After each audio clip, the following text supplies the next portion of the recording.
Hello दोस्तों, स्वागत है आप सभी का आपके अपने यूट्यूब चैनल अभ्यास क्लासेस बाय आरके पे। आज हम एक बहुत ही इंपॉर्टेंट टॉपिक को कवर करने वाले हैं। इस टॉपिक से किसी भी कम्पिटिटिव एग्जाम में क्वेश्चन जरूर पूछे जाते हैं क्योंकि ये टॉपिक बहुत इंपॉर्टेंट है। टॉपिक क्या है? भारतीय राष्ट्रीय कांग्रेस के प्रमुख अधिवेशन। जो भारतीय राष्ट्रीय कांग्रेस थी, हमें पता है कि स्वतंत्रता संग्राम के दौरान एक लीड रोल में थी और इसके जो मेंबर थे, इसके जो प्रतिनिधि थे, उन सभी ने भारतीय स्वतंत्रता संग्राम चला उसमें उन्होंने अपना एक महत्वपूर्ण योगदान दिया है। तो इसलिए इससे क्वेश्चन बनना बहुत इंपॉर्टेंट है ये। और आज हम जितने भी अधिवेशन हुए, उन कहाँ पे हुए, अध्यक्ष कौन थे, उनमें क्या प्रमुख निर्णय लिए गए, वो सभी चीज़ों को आज हम बहुत डिटेल में जानेंगे। और जितने भी इम्पोर्टेंट हैं वो सारे आज यहाँ पे इंक्लूडेड हैं, तो इन्हें आप लास्ट तक जरूर देखिएगा। इससे आपका क्वेश्चन फिक्स है, आना ही आना है, आता है, ज़रूर आता है। और देख लेते हैं। सबसे पहले तो हम देखते हैं जो हमारा तस्वीर है, जो हमें स्क्रीन पे पहली तस्वीर दिख रही है, ये है ए.ओ. ह्यूम की। ये इन्होंने ही भारतीय राष्ट्रीय कांग्रेस की स्थापना की 1885 में। और भारतीय राष्ट्रीय कांग्रेस का जो पहला अधिवेशन होता है वो होता है 1885 में ही। कहाँ पे होता है? ध्यान रखना है, बम्बई में होता है। अध्यक्षता व्योमेश चंद्र बनर्जी जी के द्वारा की जाती है। ध्यान रखना है 1885 में तो इन्होंने अध्यक्षता की ही, और 1892 में भी व्योमेश चंद्र बनर्जी ही कांग्रेस पार्टी के अध्यक्ष रहे थे। इस अधिवेशन में 72 प्रतिनिधियों ने भाग लिया था। इसी अधिवेशन में दादा भाई नौरोजी के सुझाव पर भारतीय राष्ट्रीय कांग्रेस का नाम रखा गया था। तो भारतीय राष्ट्रीय कांग्रेस का नाम किसके सुझाव पर रखा गया था? दादा भाई नौरोजी के सुझाव पर। और 1885 के अधिवेशन में ही इसका नाम रखा गया था। आगे बढ़ते हैं और अपना अगला अधिवेशन देखते हैं, 1886 का अधिवेशन। 1886 में जो कांग्रेस का अधिवेशन होता है वो कोलकाता में होता है और दादा भाई नौरोजी जी इनकी अध्यक्षता करते हैं। ध्यान रखना है, दादा भाई नौरोजी कांग्रेस के 3 बार अध्यक्ष रह चुके, और 1886 में, 1893 में और 1906 में 3 बार इन्होंने भारतीय राष्ट्रीय कांग्रेस की अध्यक्षता की थी। तो ध्यान रखना है इसका ये क्या हो जाएगा? दादा भाई नौरोजी के द्वारा अध्यक्षता की गई थी। अगला जो है हमारा 1887 का कांग्रेस का अधिवेशन, मद्रास में ये अधिवेशन हुआ था। बदरुद्दीन तैयब जी जो थे ये इस टाइम पे अध्यक्ष बने थे, और कांग्रेस के पहले मुस्लिम अध्यक्ष भी यही थे, बदरुद्दीन तैयब जी। तो ध्यान रखना है, कांग्रेस के पहले मुस्लिम अध्यक्ष बदरुद्दीन तैयब जी थे और 1887 में ये पहली बार बने थे। अगला देखें तो 1888 का कांग्रेस का अधिवेशन जो कि इलाहाबाद में हुआ था। जॉर्ज यूले इसके अध्यक्ष थे और प्रथम अंग्रेज अध्यक्ष थे। ध्यान रखना है, पहले अध्यक्ष जो अंग्रेज अध्यक्ष थे वो जॉर्ज यूले थे और 1888 में पहली बार इन्होंने अधिवेशन की अध्यक्षता की थी। अगला है हमारा 1896 का कांग्रेस का अधिवेशन। ये जो अधिवेशन हुआ था ये कोलकाता में हुआ था और रहीमतुल्ला सयानी जो थे ये इसके अध्यक्ष थे। रहीमतुल्ला सयानी जी ने इस अधिवेशन की अध्यक्षता की थी। सबसे इम्पॉर्टेंट बात क्या रही इस अधिवेशन की? तो इस अधिवेशन में राष्ट्रीय गीत वंदे मातरम पहली बार गाया गया था। तो ध्यान रखना है, राष्ट्रीय गीत वंदे मातरम पहली बार इसी अधिवेशन में गाया गया था 1896 में। अब आपको कमेंट सेक्शन में बताना है कि जो हमारा राष्ट्रीय गीत वंदे मातरम है ये किसके द्वारा लिखा गया है। अगला क्वेश्चन देखते हैं। क्वेश्चन नहीं, टॉपिक है आज का हमारा। तो 1905 का कांग्रेस अधिवेशन जो हुआ, इसकी बात अगर हम करें तो 1905 का कांग्रेस अधिवेशन वाराणसी में हुआ। गोपाल कृष्ण गोखले जी ने इसकी अध्यक्षता की और स्वदेशी आंदोलन का इसमें समर्थन किया गया। 1905 की ही एक प्रमुख घटना बंगाल का विभाजन। बंगाल को 2 भागों में बांट दिया गया। अंग्रेजों ने ये बताया कि प्रशासनिक सुविधा के लिए ऐसा किया गया है, बल्कि ऐसा कुछ नहीं था। और इस टाइम पे जो वायसराय थे वो कर्जन थे। बंगाल के विभाजन के समय पे जो वायसराय थे वो कौन थे? कर्जन थे। और ये क्वेश्चन बहुत पूछा जाता है, तो ध्यान रखिएगा। 1905 के ही अधिवेशन में वाराणसी में हुआ, स्वदेशी आंदोलन का समर्थन इसमें किया गया था। 1906 का कांग्रेस अधिवेशन अगर इसकी बात करें तो कलकत्ता में आयोजित किया गया था।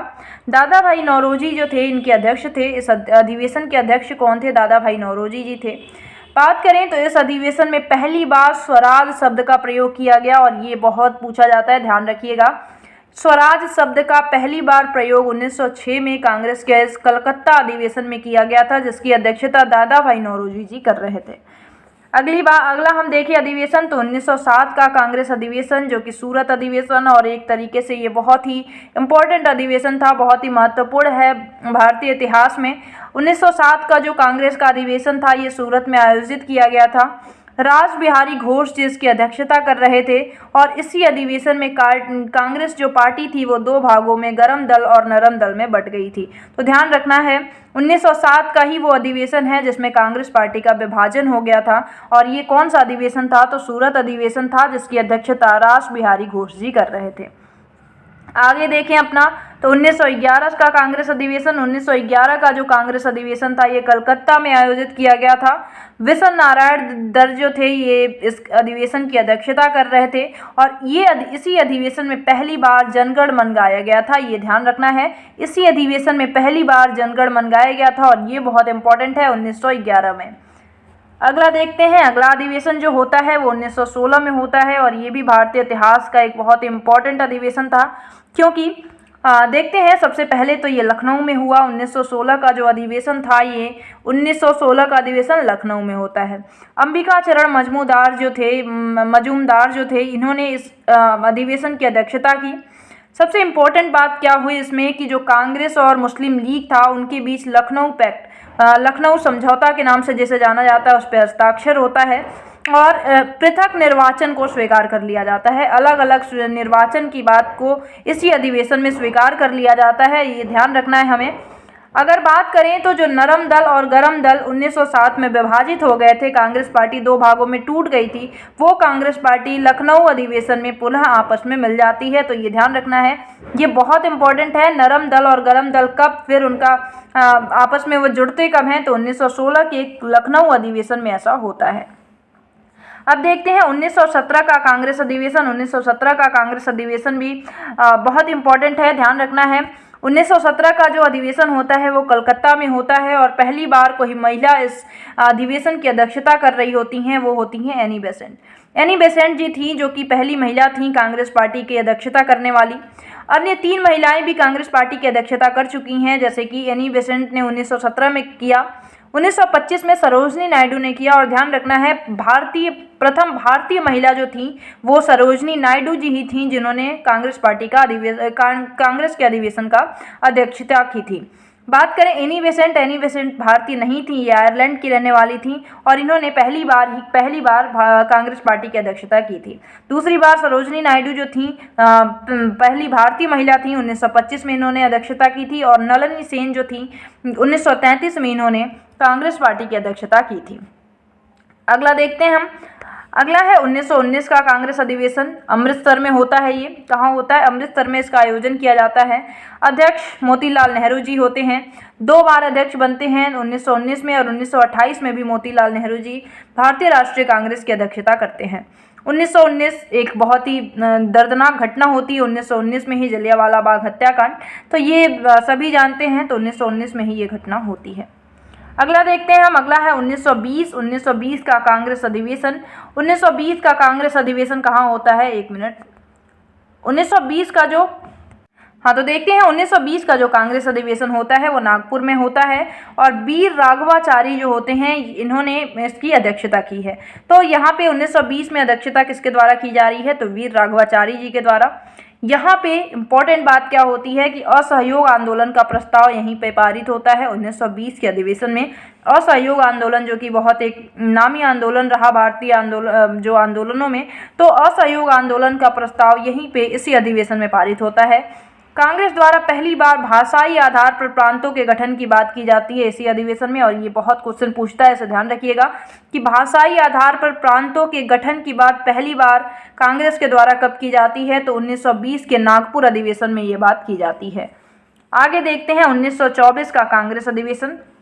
ये भी इतिहास में एक बहुत इंपॉर्टेंट अधिवेशन है। क्यों ध्यान रखना है, ये बेलगांव कर्नाटक में होता है। 1924 का जो कांग्रेस अधिवेशन है ये बेलगांव कर्नाटक में होता है और महात्मा गांधी पहली बार इसकी अध्यक्षता करते हैं। और महात्मा गांधी पहला ये अधिवेशन है जिसमें अध्यक्षता किए हैं और लास्ट भी है, क्योंकि इसके बाद भी इन्होंने किसी भी अधिवेशन में अध्यक्षता नहीं की। अगला है हमारा 1929 का कांग्रेस अधिवेशन। ये भी बहुत इंपॉर्टेंट है, ध्यान रखना है। लाहौर में ये अधिवेशन होता है, जवाहरलाल नेहरू जी इसकी अध्यक्षता करते हैं। इस अधिवेशन पे स्टार लगा लीजिएगा, बहुत क्वेश्चन इससे बनता है। तो देखते हैं पहली बात तो ये अधिवेशन लाहौर में होता है, जवाहरलाल नेहरू जी इसकी अध्यक्षता करते हैं और इसी अधिवेशन में पूर्ण स्वराज का प्रस्ताव पारित किया जाता है। ये बहुत इंपॉर्टेंट है, ध्यान रखना है। पूर्ण स्वराज का जो प्रस्ताव है वो 1929 के ही अधिवेशन में पारित किया जाता है। इसी दिन 26 जनवरी 1930 को स्वतंत्रता दिवस मनाने का निर्णय किया जाता है। तो ध्यान रखना है 1929 का जो लाहौर अधिवेशन था कांग्रेस का, इसी में 26 जनवरी 1930 को स्वतंत्रता दिवस के रूप में मनाने का निश्चय इसी अधिवेशन में किया जाता है। और इस पॉइंट पे स्टार लगाइएगा क्योंकि इस पॉइंट से क्वेश्चन बहुत बना है। अगला अधिवेशन जो है 1931 का कांग्रेस अधिवेशन है और ये अधिवेशन कराची में होता है।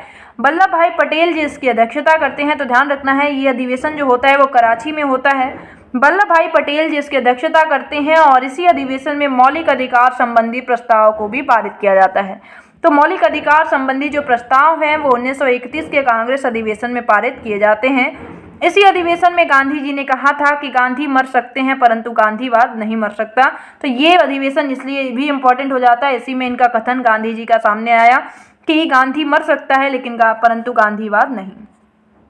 अगला जो अधिवेशन होता है 1936 का कांग्रेस अधिवेशन होता है, लखनऊ में होता है। ये जवाहरलाल नेहरू जी इसकी अध्यक्षता करते हैं और इसी अधिवेशन में नेहरू जी कहते हैं कि मैं समाजवादी हूँ। तो इसका ध्यान रखना है, इसी अधिवेशन में नेहरू जी के द्वारा कहा जाता है कि मैं समाजवादी हूँ।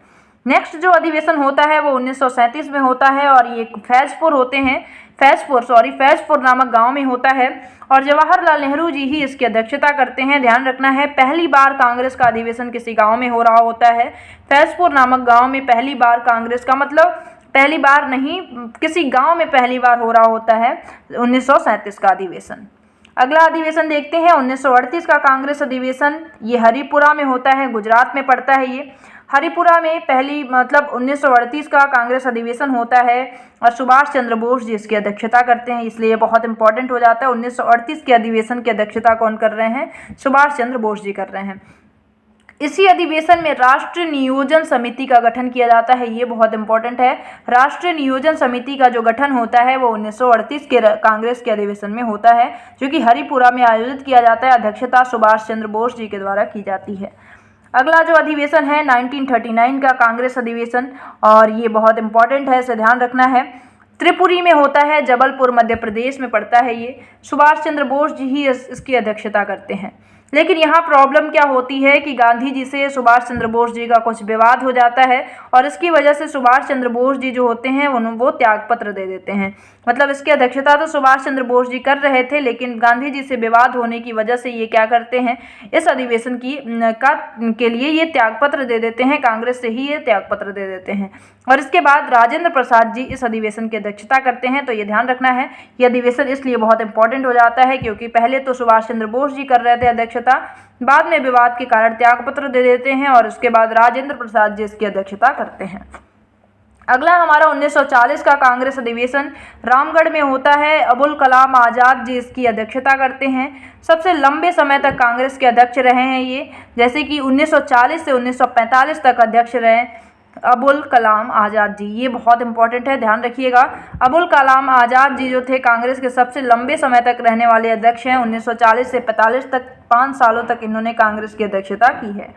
अगला है हमारा 1947 का कांग्रेस अधिवेशन। जेबी कृपलानी के द्वारा इसकी अध्यक्षता की जाती है और उसके बाद हम जानते हैं कि हमारा प्यारा भारत आज़ाद हो जाता है, अंग्रेजों से हम आज़ाद हो जाते हैं और पाकिस्तान का भी गठन हो जाता है।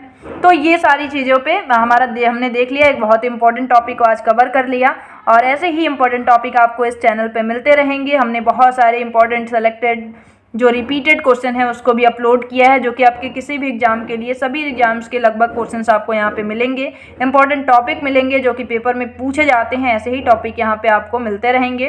तो प्लीज़ चैनल को सब्सक्राइब जरूर कर लीजिएगा। मिलते हैं अगली वीडियो में, तब तक के लिए bye bye, have a nice day, thank you so much.